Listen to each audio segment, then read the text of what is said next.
Welcome to a new deep dive from AI Unraveled. We're here again to help you navigate this incredibly fast-moving world of artificial intelligence. Yeah, cutting through all the noise to get you those, really important nuggets of knowledge and insight. And just a reminder, AI Unraveled is created and produced by Etienne Newman. He's a senior engineer and passionate soccer dad up in Canada. He's the one making all this happen. So before we properly jump in, if you find these deep dives useful, please do us a quick favor, hit that like button, subscribe. It really helps support the show and means you won't miss out. Okay, so today we're doing something pretty specific. We're taking a look back at just one really intense week in AI news. That's June 2nd through June 8th, 2025.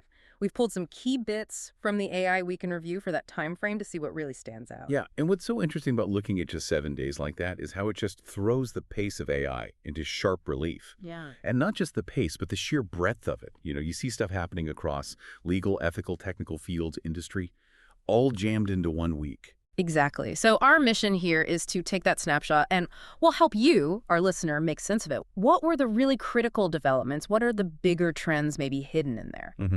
And this source material, it really covers a lot. Right. We're talking legal rulings, some pretty tricky ethical questions, big moves from Google, Meta, the usual suspects, and also some surprising ways AI is showing up in fields you might not immediately connect it with. It's definitely a lot to take in. But hey, that's why we're here, to sort of guide you through the highlights. And actually, speaking of getting involved, if this deep dive gets you thinking about maybe boosting your own career in AI or even getting hands-on building things, we should quickly mention some great resources from Etienne Newman himself, designed for exactly that. Yeah, if getting certified in AI is on your radar, to give your career a real edge, Etienne's put together some really comprehensive study guides. We're talking Azure AI Engineer Associate, Google Cloud Generative AI Leader Certification, AWS Certified AI Practitioner Study Guide, Azure AI Fundamentals, and the Google Machine Learning Certification too. Big ones. They're all available right now over at djamgattech.com. And don't worry about scribbling that down. We've put direct links right in the show notes for you. Super easy. And maybe you're more interested in actually building stuff with AI, getting your hands dirty. Well, Etienne also has the AI Unraveled Builders Toolkit. It's basically a collection of practical AI tutorials, PDFs, audio, video to help you get started. Again, link for that is right there in the show notes. So yeah, learning or building, there's help available. Okay, right. Let's unpack this specific week then, June 2nd to 8th. Maybe let's start where AI seems to be hitting some friction, the legal, ethical, transparency kind of issues. It is really striking how fast the legal world is having to react.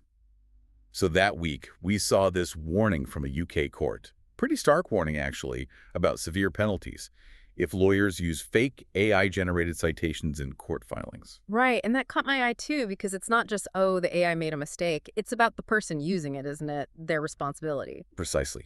That's the core of it. The implication is huge for any profession where the stakes are high, like law, obviously. It just hammers home that AI outputs, especially from these generative models, they need human validation. You absolutely cannot just copy, paste, and trust it blindly. The responsibility stays with the human.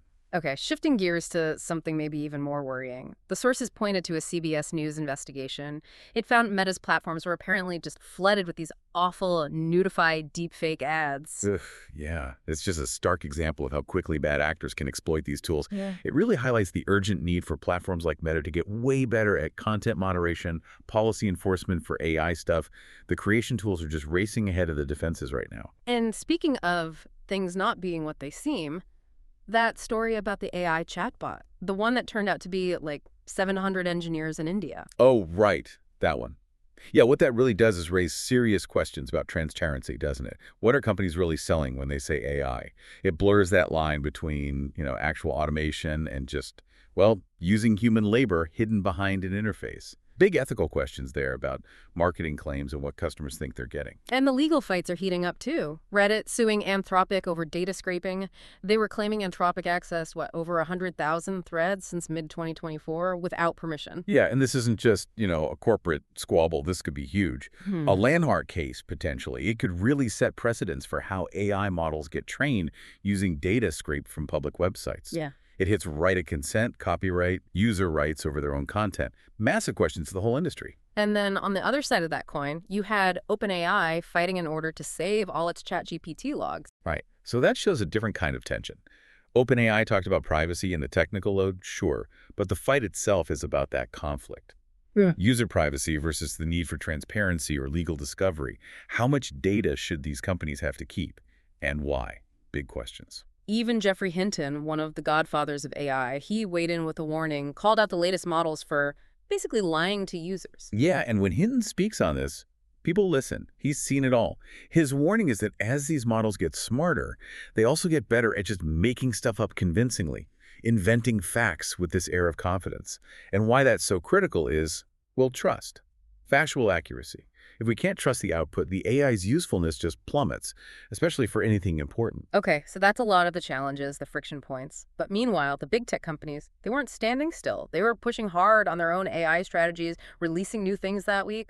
What's Google up to? Sounds like a lot. Oh, yeah. Google's definitely embedding AI deeper into search. We saw details about this AI mode generating real-time suggestions, these intelligent overlays, they call them. Which means search isn't just finding links anymore, is it? It's trying to be more like an assistant, giving answers directly. It changes the whole search game. Totally. And that assistant vibe is growing in Gemini, too. They introduced scheduled actions for Gemini. So Gemini can now, what, manage tasks for you, put things on your calendar? Exactly. It moves Gemini closer to being a proper productivity tool, not just a chatbot. More agentic, able to take actions for you. And they kept polishing the engine too, right? A major Gemini 2.5 Pro update was released? Yep. Part of that ongoing AI arms race. Google refining its main model, trying to stay ahead, improving things like understanding images and text together, that's multimodal reasoning, better coding help, understanding longer conversations, all that stuff. They're also testing something called Search Live in AI mode. Yeah, that one sounds potentially disruptive. Could mean moving away from just clicking links towards getting dynamic AI-generated answers right in the search results page. Could change how we use the web. But it wasn't all smooth sailing. They actually paused the rollout of Ask Photos. Right. Cited accuracy issues, privacy concerns. It's a good reminder that even for Google, rolling out AI features, especially ones touching personal data like photos, it's tricky. Users get nervous about trust, surveillance. There are definitely speed bumps. Okay, let's switch to Meta. Big news on the advertising front from them. Plans for fully automated AI ads by 2026 and launching the platform for it now. Yeah, that's potentially revolutionary for advertising. The idea is AI generates the whole campaign, the text, the images, the targeting, with minimal human oversight. Huge efficiency gains promised, but also big questions. Transparency, job impacts for creatives, bias in the AI, deciding who sees what. Lots to unpack there. And the power needed for all this AI. Meta's looking at nuclear power. Seriously. Seriously. It just underlines the massive energy demands of training and running these large models. It's forcing companies to explore all options, even bringing nuclear back into the enterprise data center discussion. It's wild. Microsoft wasn't quiet either. Bing added a free AI video generator powered by Sora. Right, using OpenAI's Sora model. That's significant because it makes powerful generative video tools accessible, free, lowers the barrier for creators, makes Bing look more like a creative platform, not just search. And Amazon. They seem to be connecting AI to the physical world more directly. A new agentic AI and robotics group and testing humanoid robots for deliveries. You see the strategy there, right? Taking agentic AI, the kind that can plan and act, and pairing it with robots. The goal seems clear. Automate warehouse tasks, maybe even last-mile delivery, cut costs, speed things up. AI logistics is becoming very real. And OpenAI, not just licensing models, but making platform plays. Court documents suggested they're working on integrating deeply into the iPhone, into iOS. Yeah, that points towards a potential major battle for AI on mobile. Could challenge Siri directly, maybe change how millions of us use our phones every day.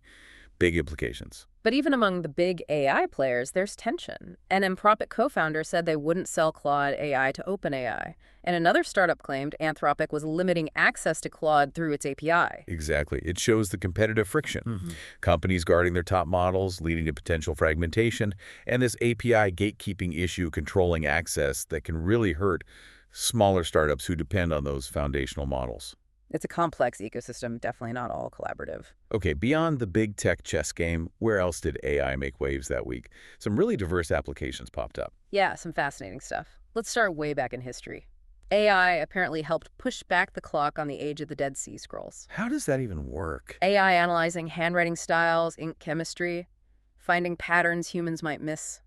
It suggests the scrolls are older than we thought. Just shows AI as this powerful new tool for archaeologists, historians, challenging old assumptions. Incredible. And in medicine, which we know is a huge area, sources talked about a radiology revolution. AI setting new benchmarks for speed and accuracy in reading scans. Yes, potentially huge impact. Diagnosing complex scans faster, more accurately than traditional methods in some cases. That means earlier detection, maybe easing the burden on doctors. Medical AI is really integrating quickly. And then there was that AI foot scanner predicting heart failure weeks before symptoms. Wild, right? Detecting tiny, subtle signs in foot scans, predicting heart failure with high accuracy way earlier than possible before. It highlights AI diagnostics becoming super precise, preventative, moving healthcare towards prediction, not just reaction. And the regulators are noticing too. The FDA approved an AI tool for predicting breast cancer risk, and they also launched an AI tool internally to speed up their own scientific reviews. Right, both happened that week. It's a big signal. Regulatory bodies like the FDA are gaining trust in clinical-grade AI, approving diagnostic tools and using AI themselves. It suggests AI is moving from experimental to integrated in healthcare, both for patients and the system itself. What about creativity? AI is blurring lines there too. Artists used Google's AI tools for an interactive sculpture. Reflection Point. Yeah, a great example of AI as a creative partner. It opens up totally new ways for artists to express ideas, build interactive experiences. The line between the artist and the tool is getting really blurry. And for digital creators, Heijin giving them full control over AI avatars, fine-tuning expressions, gestures. Super powerful for creators making video content, but like we discussed with deepfakes, it also raises those concerns again. Authenticity, misuse. The power comes with risks. Even Anthropic is using its own AI to write its blog posts, with human oversight, but still. Yeah, it shows their own confidence in the tech for producing coherent content, sets a potential direction for tech communication maybe, but again, reignites debates about authorship, transparency. Yeah. Should they always disclose when AI wrote something? Okay, completely different field. Material science. Scientists developed a plastic that dissolves in seawater in hours. Amazing. And the AI connection, according to the sources, is that AI-assisted discovery helps find the pathway to create this material. Shows AI's potential for accelerating R&D in areas critical for, environmental solutions. And finally, getting really technical. Sakana's AI learning to upgrade its own code. That's a mind bender. A self-improving AI system. It analyzes its own programming, refactors it, makes it better, autonomously, pushes towards that idea of truly agentic AI that can maintain and scale itself. Big step. And more tools for developers, too. Mistral released Mistral Code. Yep, jumping into the AI coding assistant space, competing directly with things like GitHub Copilot. Shows the big labs aren't just building models, they're building the tools developers use to build with those models. But development also had controversy. DeepSeek allegedly used Google's Gemini to train its new model. Ooh, yeah. That kind of accusation is serious. Raises intellectual property issues, questions about where the training data really came from, could lead to lawsuits, model contamination worries, feeds that whole debate about data provenance and openness in AI training. Okay, let's quickly circle back to policy and oversight. There was that significant shift reported concerning the U.S. AI Safety Institute during the Trump administration. The sources stated that the administration cut safety from the institute's name. And Commerce Secretary Howard Lutnick was quoted saying, "We're not going to regulate it." Right. So the reporting we reviewed framed this specific action, the renaming and the quote, as signaling a move towards a less regulatory, more laissez-faire approach to AI under that administration. And according to those same sources, this caused concern among researchers and ethicists worried about, well, the potential risks of rapid AI development without a strong, explicit focus on safety guardrails. We're just relaying how the sources presented this information and the reaction they reported. Got it. And as a kind of counterpoint, maybe, the sources also mentioned an AI pioneer launching a nonprofit dedicated to honest AI. Yeah, that initiative seems positioned as a necessary balance. It highlights the view that independent watchdogs are needed to push for ethical development, transparency, alignment with human values. Yeah. Especially maybe if government oversight is perceived as lighter. It's about ensuring AI develops responsibly amidst commercial pressures. And even big tech faced some accountability. Google settled that shareholder lawsuit, agreeing to spend $500 million on being less evil, as it was widely reported. That phrasing caught on, yeah. The lawsuit apparently came from shareholders worried about AI misuse, privacy, bias, the usual concerns. The large settlement suggests that pressure is mounting even internally from investors for big tech companies to align their AI practices with ethical standards and maintain public trust.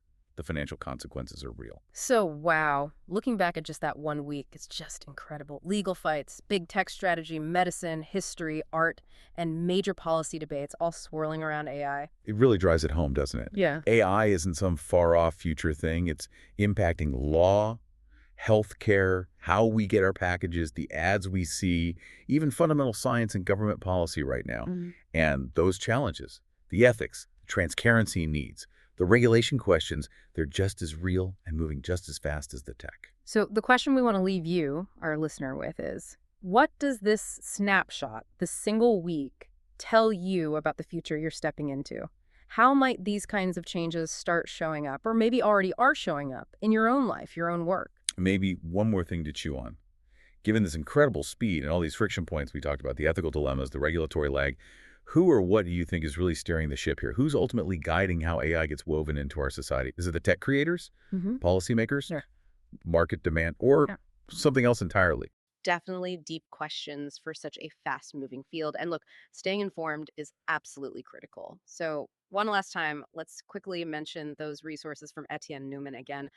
If you are serious about getting certified and boosting your AI career, definitely check out Etienne's study guides, Azure AI Engineer Associate, Google Cloud Generative AI Leader, AWS AI Practitioner, Azure AI Fundamentals, Google Machine Learning Cert. They're all at djamdeck.com.